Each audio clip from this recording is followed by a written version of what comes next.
Hey, it's Brett, and thank you for joining me on this latest episode of Behind the Stack. Today I'm sitting down with author Abdi Nazemian, whose latest book is Desert Echoes. A little bit about Abdi.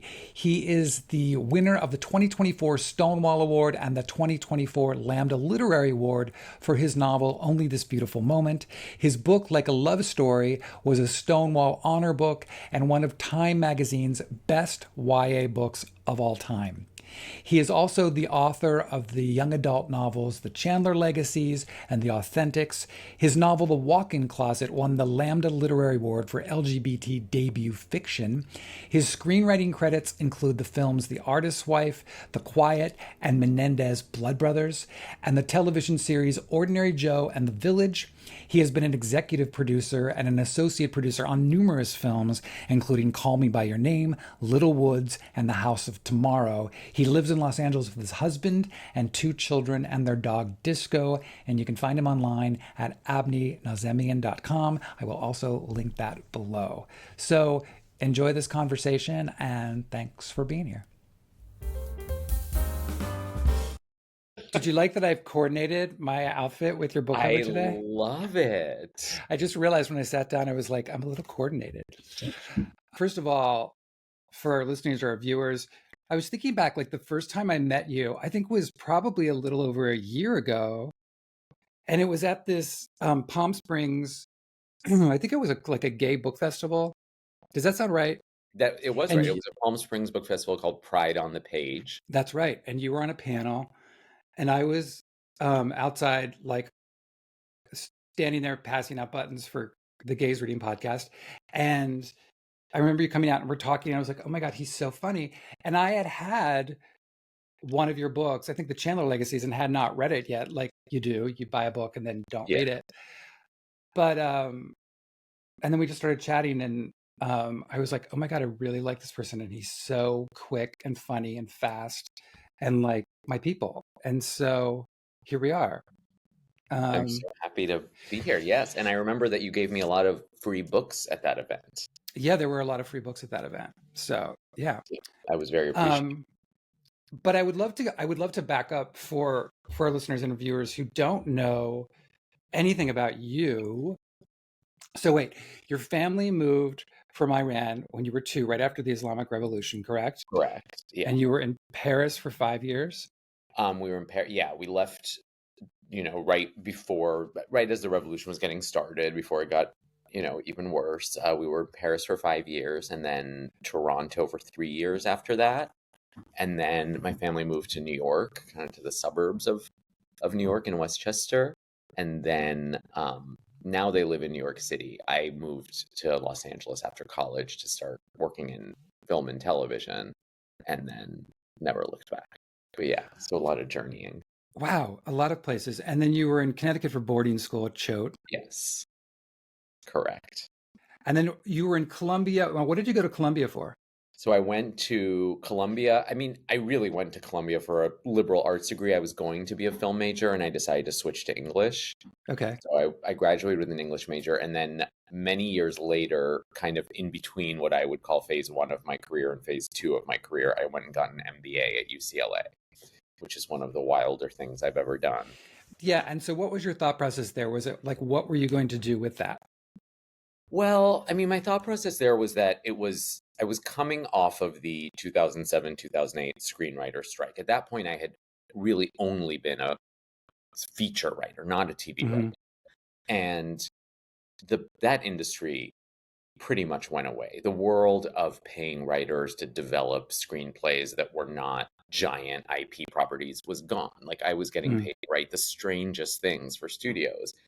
And kind of simultaneously to that, I also had two kids and was panicking about, like, how do I raise these kids with no certainty of where my next job is coming from. And so that was really the thought process. The thought process was like I would go to business school and emerge from it with hopefully still staying in the entertainment industry, but with the potential to go get a more stable executive type position. in some facet of it. And then ironically, the MBA actually taught me a much more entrepreneurial way of thinking, which led me to self-publish my first book, which had Oh, been wow. rejected.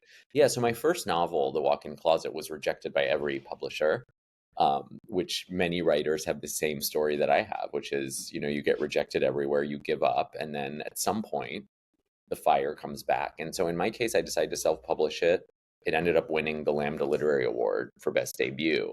And that was really, I mean, I really credit that award, to be honest, with convincing me I should keep writing books, because at that point I was like, I just want to get this story out. It was about being gay and Iranian, and I wanted to put that out there, and it turned out it was, I think, the first novel with a gay Iranian male lead character, which is pretty wild. It came out in 2014, so that's how new these conversations are. But then after winning the Lambda, it felt like, okay, maybe all those publishers who rejected me were wrong, and I'm not some terrible writer, Yeah, yeah, I yeah. keep doing this. And and then I decided to try YA. I mean, my agent at the time told me, like, you should keep writing, but you should find a lane that makes more sense commercially for you. And I had a cousin who was a teacher, who is still, I mean, actually now she's on the administrative side, but is an educator. And she had been sending me some of what I would call like the brilliant first wave books of YA, of like when YA really became a genre. So books like Aristotle and Dante discovered the Mm. secrets of the universe, and God, what were some of the other ones? Becky Albertalli's book, Simon versus the Homo sapiens agenda, and there were all these other ones, just books that for me were like, oh, if this is what's happening in YA, maybe that's where I belong. And so that's when I started.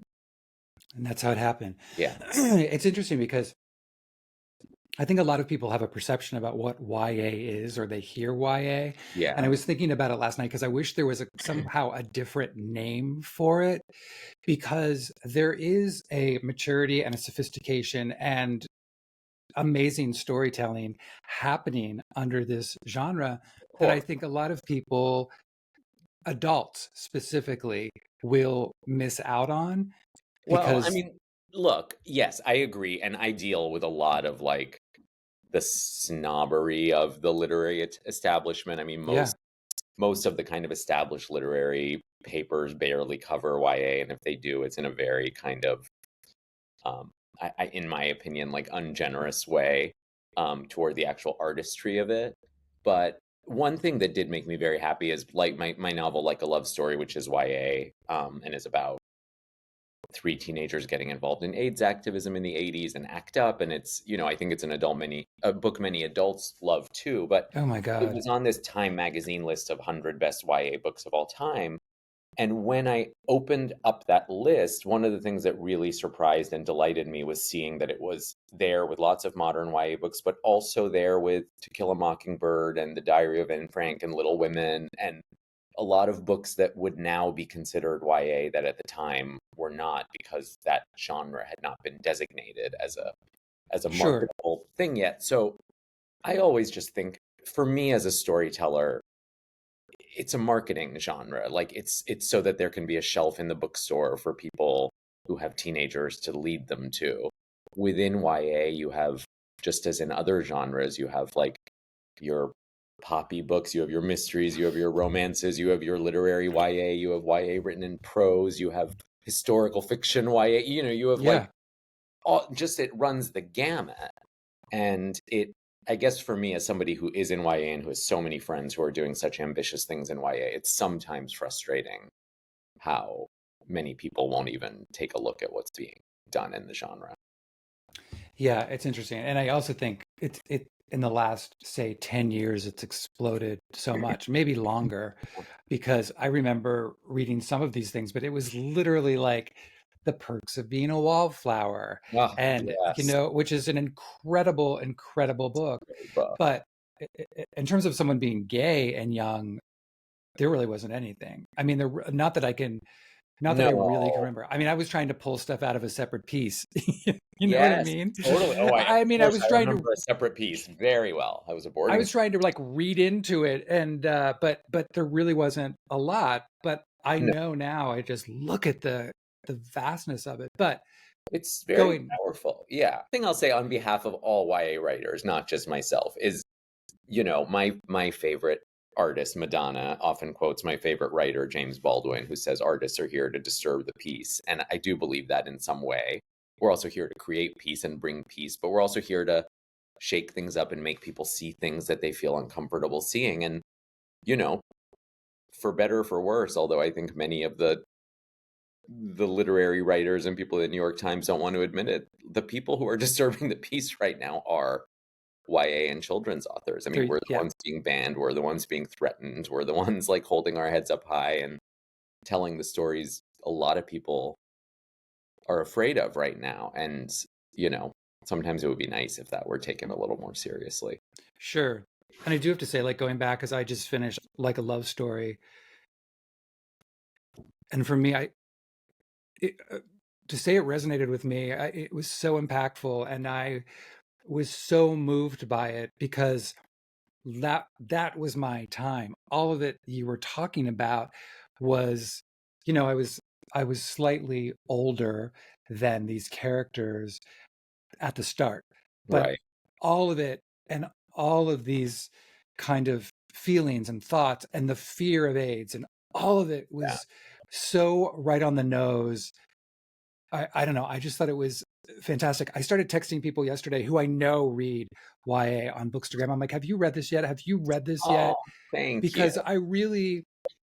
Because not only is it a beautiful story and it's so well wrought, but it's a great historical timepiece. Yeah. And it's a great piece of history for people who don't really know. And I think a lot of young people really still don't know and what it was like and that abject fear and all of those things. But in that book, the character of Reza, who's very much inspired by me, he's a Iranian kid moving to New York with his mom, just as I moved with my family. He's obviously closeted in a culture where it's very hard to come out, and he's moving to New York during those worst years of the crisis, but he lives in such fear and shame. And so many young readers, when I talk to them about this book, they can't believe that he lives in that kind of fear and shame for the duration of the book, which is one school year.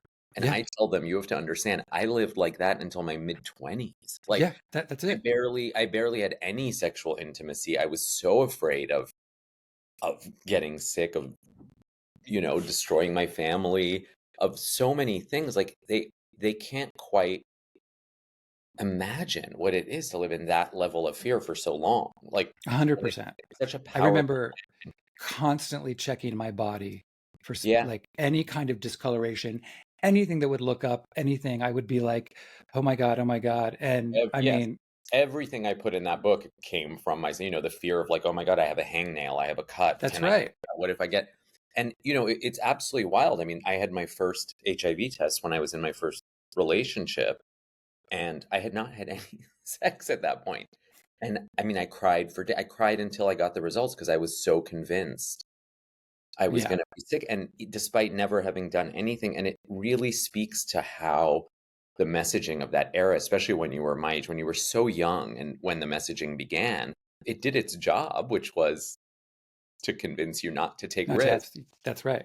But on the other hand, the fear was so deep, and the belief that you would be sick no matter what, it was really hard. And it really did create this link between love, sex, and intimacy, and death and illness in a way that That's was right. took years of therapy to unravel. And Unpack. go on, go on. Moving on to Desert Echoes, your latest one, Yes, which is equally fantastic. For our listeners or viewers, can you give a little summary or a little breakdown of the book for everyone so they know what it's about? sure. Yeah, I mean, Desert Echoes is the story of Cam, who's a high school student in Los Angeles. He's gay and Iranian, as is his best friend Bodhi. And it goes back and forth between Cam's freshman and junior year. In his freshman year, he falls madly in love with Ash, who's a new student at the school. And Ash is this kind of mysterious, mercurial, charismatic artist. Um, and they take a trip to Joshua Tree together with Ash's family, and Ash disappears into the desert. And this, of course, haunts Cam for 2 years. And in his junior year, his GSA group at school decides to take a school trip to Joshua Tree. And so him and his best friend Bodhi go back. And in the desert, he's going to be faced with all of the memories, the questions, all the things that have haunted him since losing his boyfriend and not knowing what happened. That was excellent. Um, you've done this before. I've tried. I've tried. I'm owning the pitch. Yeah, so it moves back and forth in time, and it really reads at times. It's like a mystery because you really don't know what happened, and that kind of drives a lot of the narrative. Um, Cam and Bodhi, I love this relationship. I love this friendship, this lifelong friendship that I think is so special. Can you talk a little bit about that? And have you ever had anyone in your life like that? I've had a lot of people. I mean, I should say, because it'll probably come up at some point, that this novel is very inspired by my first boyfriend, Damon, who was very similar to Ash in many ways. He was charismatic and mercurial and an artist, and he would disappear into the desert to create, just like Ash in the book does. And similarly to that dynamic with Bodhi, a lot of my friends didn't really like him. They didn't get Mm, him. They felt like he was, you know, too mysterious, that there were all these unanswered questions around him. And so I felt like I was drawing on a lot of that in writing Bodhi, like that really interesting dynamic where your friends don't like the person you date. And then, all those questions about like, well, is it jealousy? Are you not supportive of me? The other thing that really inspired the writing of the character of Bodhi is when I was young, and I came out as a gay Iranian, I didn't really know any other gay Iranians. I very much mm. felt alone in my cultural community. And then what I'm observing now is this new generation of Iranian kids are getting to come out younger. Our community is growing a lot. And I really wanted to write two best friends who are both gay and Iranian because for my life, it was always such an isolated experience. And I felt like this was a unique opportunity to tell a story of two people who share this like very specific intersectional identity that very few people share openly. And what does that look like in their Yeah. dynamic? Now, when you talk about more kids coming out now, is that here in the States? Yeah, of course. I mean, in Iran, there is a queer community. They're not out in the way we are here. I wrote quite a bit about them in my last book, Only This Beautiful Moment, which takes place in three different eras in both Tehran and Los Angeles, but does kind of shine a light on queer life in Iran today. But I'm talking specifically about the West, of course. And here in the last decade, I've seen such huge changes in the Iranian community. I mean, just here in Los Angeles, where I live, there's a queer Iranian group that has get-togethers and events. There's support groups, therapy groups. There's way more. Like when I first published my book, I felt like there were so few queer Iranian artists. Now there's so many writers, artists. Mm. It's just a huge amount of change in a short amount of time. You described Ash, I thought so perfectly because he when you said he's mysterious, he's a dreamer. He's such a spiritual kind of Yeah, character. I, I, to be honest, I think I had a little bit of a Bodhi reaction to him in the beginning. And I was like, "Come on," but that's okay. because That's what you yes, probably should have. yes, because and it's also kind of the way he spoke and the way he was, and I recognized those people. I thought, he probably has his crystals. There's probably a little bit of incense going on at some point. And he doesn't have a phone. He still makes mixtapes. He's very out of time. Um, Yes.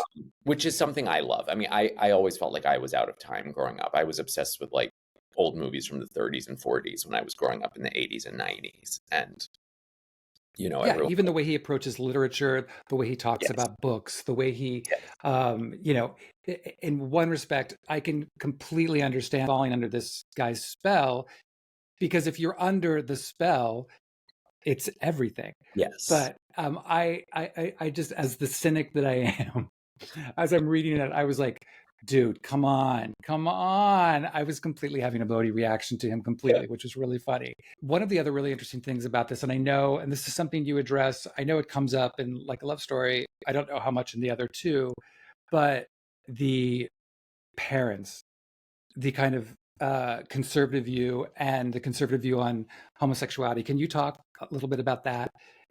Cam's parents. Yeah. You know, one reason I feel like so galvanized to keep writing YA books specifically about gay Iranians is because I really want to show the wide variety of responses different Iranian families can have, different queer Iranians can have. Like, Mm, I think the real danger of not having a lot of representation is that the very little representation you do have feels like it represents everyone. And so in my books, I try to have families that feel different. I mean, like A Love Story, Reza's mom does have a hard time with his sexuality, but his stepfather, who's also Iranian, really accepts him right away. And so those are very different responses based on different life experiences they've had.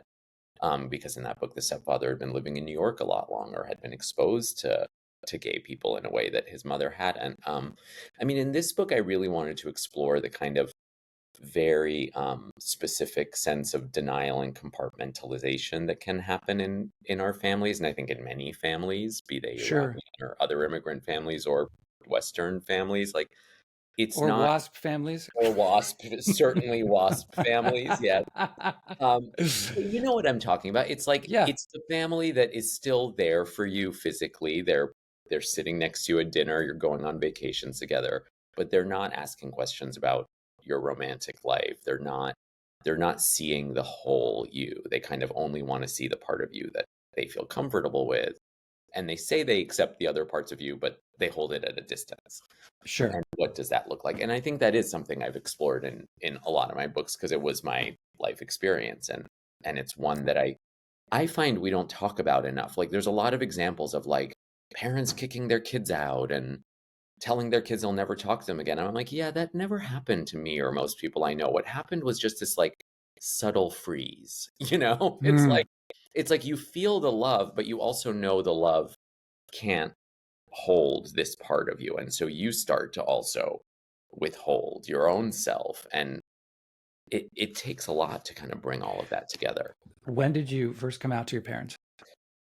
I came out to my parents when I was 24. I might be getting the exact age wrong. I'm very bad with age. Once you get to a certain It age. all runs Yeah, together eventually. exactly. But actually I came out because of Damon, because of my first boyfriend. We were going to move in together and he did not want to. He was very much of like an activist. He was very out. And he didn't want to live with somebody who was in the closet. And I think he made a lot of sense. He was like, I don't want to have to pretend I'm your roommate when your mom calls or when your dad calls. And I can't live in that kind of deception. And so I came out to my parents then. And, very similar to the dynamics in this book with Ash, they kind of heard me and it wasn't, I still loved them and they still loved me, but they never got to know him. We never merged those parts of my life. Did It they took ever meet him? My mom met him. My dad didn't. But at that point, it was very different kind of dynamic. I mean, now I'm married and I have kids, and my parents are with my husband all the time. He goes to New York for work. He stays with them. We're all like one united family. At that point in my life, I was living in Los Angeles. They were living in New York. And when I was with them, it was always not in LA. So there Yeah. wasn't that much opportunity.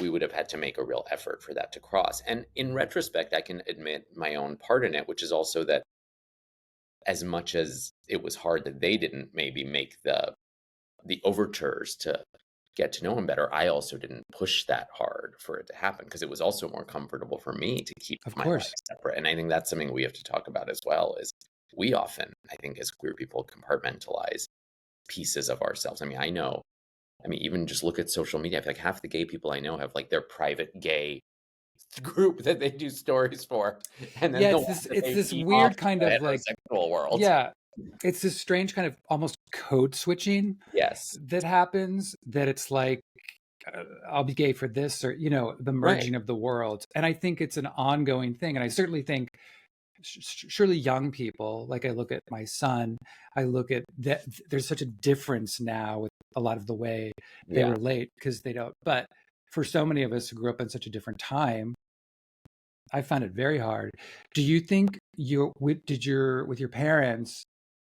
I know one of the big changes, like when you were having kids, was that, and maybe it was before that, but I found that was a big thawing point. And Oh, it wasn't yeah. as much my father; it was mainly my mom, who really struggled with it a lot. But because I think kids kind of solidified this isn't going anywhere, right? Yes. Well, yeah, I think by that point, by the time I had kids, I think my parents had accepted that this isn't going anywhere part. Yeah. But I think the thing about kids is it gives you this common interest, this common love. Hmm. And it's not so much by that point that I think they thought my queerness was going to disappear, but there weren't opportunities to merge the worlds in a way that made sense. Like Sure. they live on the other side of the country. They're not going to come like into my Hang out. queer to hang out at bars or something with me. It's just not a realistic thing. But of course, yes, once I'm married with kids and we get to go on family vacations and we get to talk for hours about the kids and how they're developing and how cool they are and how funny they are, then all of a sudden your queer world, which is really now a queer family world, Yep. merges with theirs. And to be honest, I think for me, it's been perhaps the greatest joy, if not one of the greatest joys, certainly of my entire life, has been watching the relationship between my kids and my parents. That's amazing. It's just the most beautiful thing. Like, I love my parents so much, and I love my kids more than anything. And to see how much they love each other and how close they are and how great my parents are as grandparents, how much they've evolved, and to watch my kids who are growing up in this incredibly progressive kind of Los Angeles liberal bubble understand that my parents come from a different generation and culture and learn to respect some of those boundaries as well and learn to love and empathize in a way that I feel many people in in the youth of our world don't. That's also been a real blessing because I really want my kids to learn that everyone's worthy of love and empathy, even if they don't agree with everything you believe. Sure. Sure. How old are your parents? I don't know if I should say that publicly. They're those kind of parents. I mean, they're in their Oh, 80s. okay. Um, Oh, okay. Yeah. You could they're not say going to reveal a Persian no, lady's age on. no north of 60, Oh, south of definitely 90. north of 60. I mean, I'm Right. nearing 50 myself. They were not 10-year-old parents. Right. Right. You mentioned early on that one of the Ashes things that he still does is a mixtape, which Yes, I love this so much because I think so many people today, young people especially, don't understand like the value and the time that goes into a damn mixtape. I And know. the specificity of it. And how about like I used to sit in my living room with my two fingers, like it was like a record player that connected to the tape Totally. player below, and you'd hold it down to hit pause, like just as it started to get the beginning of the next song on the record. I know. I And mean, God forbid if it like skipped or something, you'd be like, oh, I gotta go back. there's something about that physical media and the tactileness of it and how hard it was to get certain because back then, of course, like as kids, you couldn't buy every record. It was very expensive. I mean, one Right. album cost more than a month on Spotify or Apple Music. Like, and so you were often like taping the radio, like just to get Yeah. access to that song. I mean, I used to when we moved to the United States and I felt very isolated in the suburbs, I would put a, a VHS tape in the VCR. I would record TNT all day, which back then would show old movies. It was what TCM is now, but with commercials. Yeah. And then when I got home, I would basically fast forward through the commercials and watch whatever had played on TNT that day. And then I would organize all the VHSs by movie star alphabetically. So it was like, I mean, psychotic. Like really, I was 10 years old. You have to understand like how odd. I look back and I'm like, who was I? I mean, it was like, Bacall, Davis, Dietrich, Garbo, all in alphabetical order. Um, I think you just and did a line from Vogue.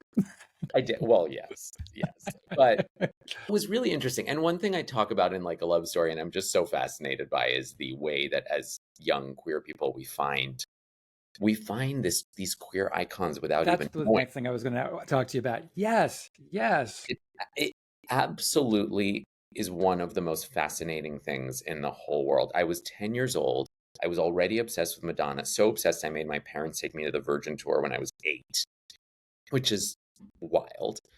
And then I somehow discovered Judy Garland, Joan Crawford, Marilyn Monroe, Rita Hayworth, like all those old movie stars.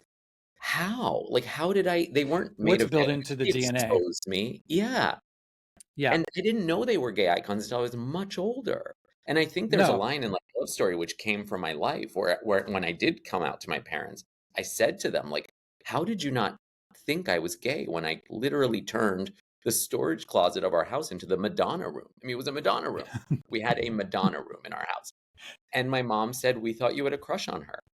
They didn't understand gay Interesting. culture, and it's a very valid response. I mean, if you don't understand queer culture, gay icons, wouldn't you think your son had a crush on this highly sexualized, Yeah, no, gorgeous woman?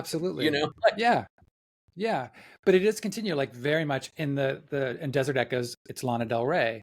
yeah, As I remember growing up and nobody said, look, I saw The Wizard of Oz, but nobody said this is a gay icon. And I became obsessed right. with Judy Garland. I used to play that live at the Palladium, that double Oh, album. And yeah. of course, like, why wasn't, same like you said, why wasn't my mother like, huh? Because Judy Garland was no Madonna.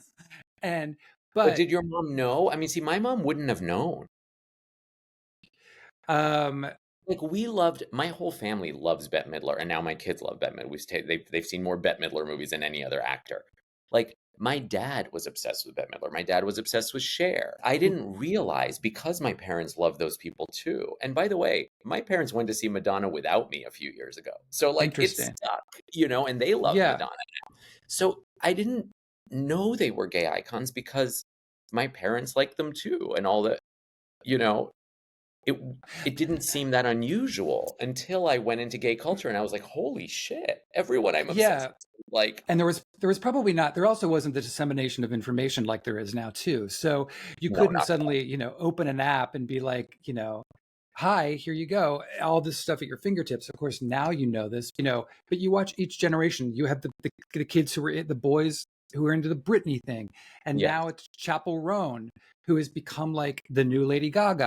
It's really incredible and also very strange. And it's like this built-in DNA thing. I don't know. I think there needs to be a whole study done of it. I think somebody needs to literally, like a sociologist or someone needs to sit There down. is a very good book I read called How to Be Gay. Have you heard of it? You should No. probably read it. I Okay. feel like that it focused a lot on Joan Crawford and specifically on Mildred Pierce, but it used that as one example of like it basically is about this coded language and how we find it and why we see ourselves in it. And it was Interesting. very interesting. I read it a long time ago when it came out, but I remember it feeling it's all about this discussion. Interesting. You've mentioned this before a couple times in this conversation.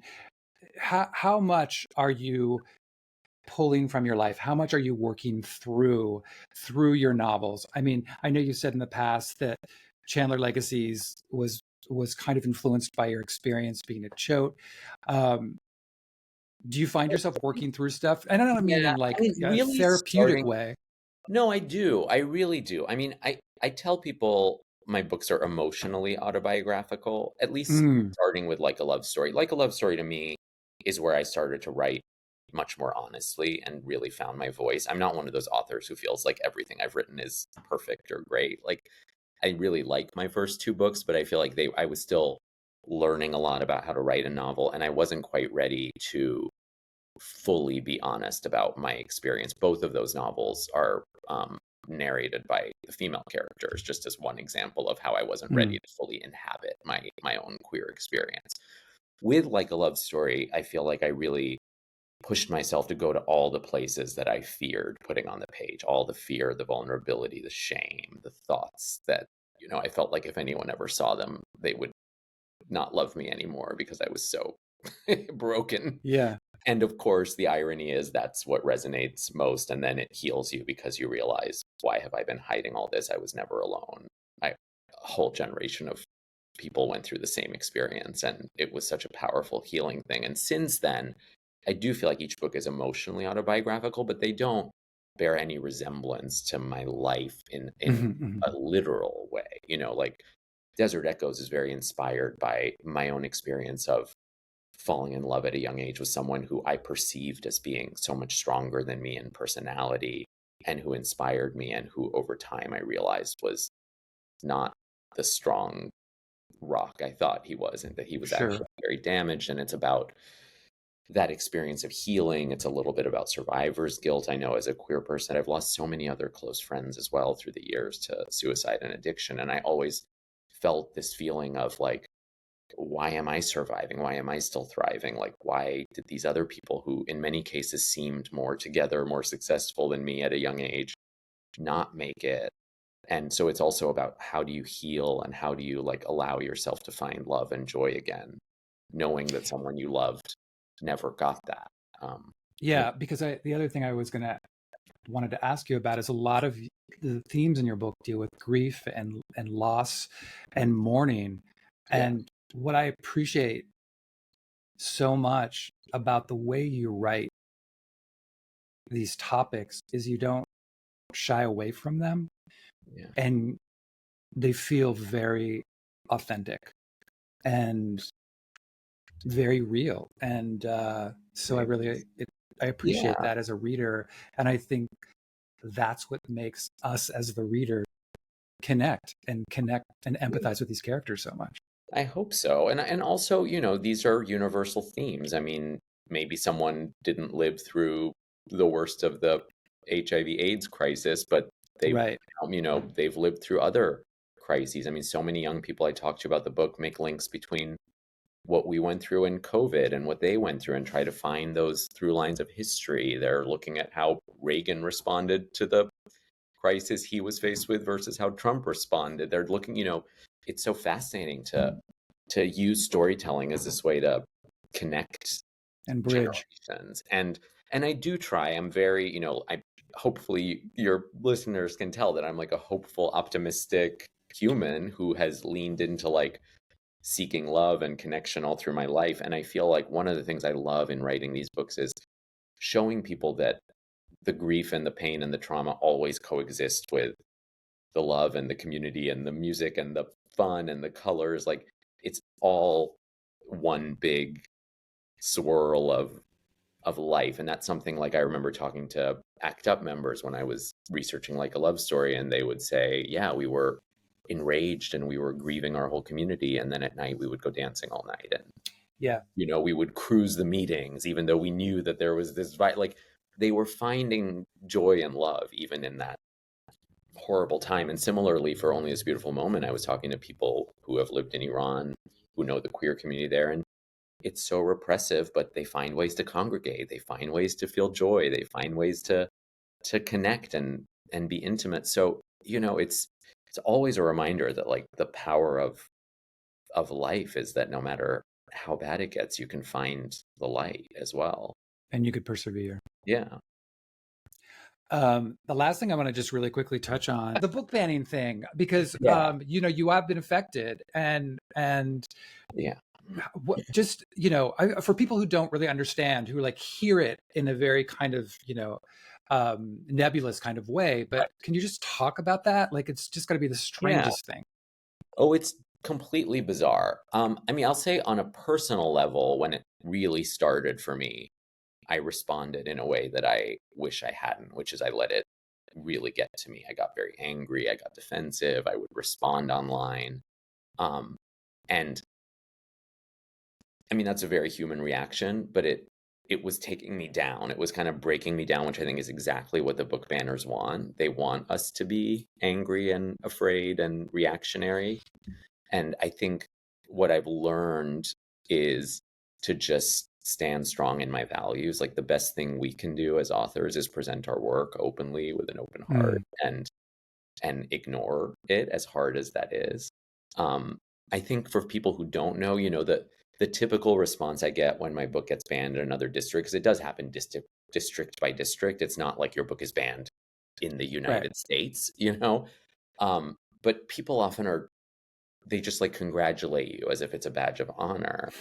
And I think what people need to understand is first the authors who are living who are banned, because for the most part, when the media and high profile people talk about book banning, they always seem to use the same three books by authors who have not been with us for a very long time. But those of us who are alive are dealing with threats. We're getting, I've gotten pretty alarming threats on social media.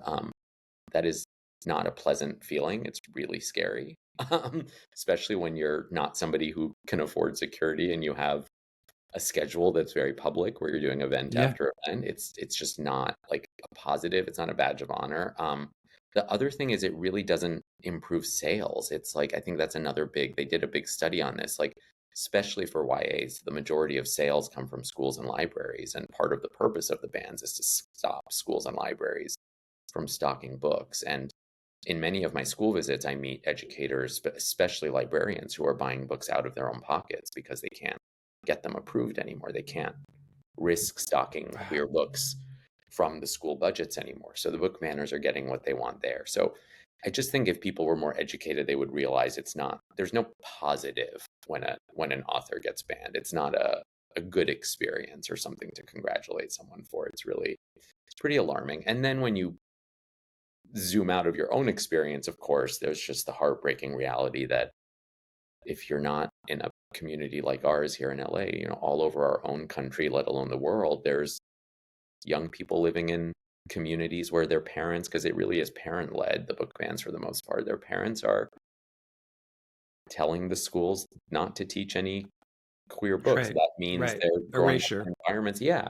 So they're growing up in the same kind of repressive, shame based environment we grew up in, and we know how hard it was to extricate ourselves from that. And I know from my own community, like we've discussed, how many people end up taking their own lives because of that. So it's really awful, when you really think about it, when you take the time to look beyond like a headline and think about what it means. It's pretty sad. Absolutely. That's another thing that's so hard, to be honest, is like, I'm not like, I'm a human. I mean, yes, I'm an author and I want to keep doing this. And for me to keep doing this amazing work, I have to sell books. So I have to be a Right. salesman. Right. On the other hand, I feel completely disgusting, like talking about selling my books when we're talking about book banning, because the issue of book banning is so much bigger than sales of a book. It's about these poor children in communities where they're Sure. feeling ostracized and shamed, and then I don't want to like use that so it creates all these really strange things where like I just want to shine the light on the issue. I hope people buy the books, and I hope people, look, if you care about book banning, you can donate books to schools. You can go to Donors Choose. A lot of teachers need help there. You can also just express support at council meetings. Other thing we have to keep reminding people about book banning is the authors are the ones being banned, but the people dealing with it day in, day out are the Right. educators. It is the school librarians, the heads of the English departments. That I've talked to those people. They're fielding these discussions with parents constantly. They're having a harder time of it than the authors. So you can also get involved in that way. There's a lot of things people can do in addition to buying the books. But yes, buy the books. Yeah, The exactly. authors love that. Well, this is amazing. I could literally talk to you all day. And I likely I'll get to see you again, and so it's not like a I big hope thing. so. But I hope so. This was so fun. yes, buy the book. You can get it from my bookshop.org page, which will have all of these books up there. Again, it is Desert Echoes. It is fantastic. I so appreciate you and appreciate everything you're writing and everything you're putting out and the people you are touching. I just think it's a That's, fantastic thing. So thank you. thank you. That was very sweet.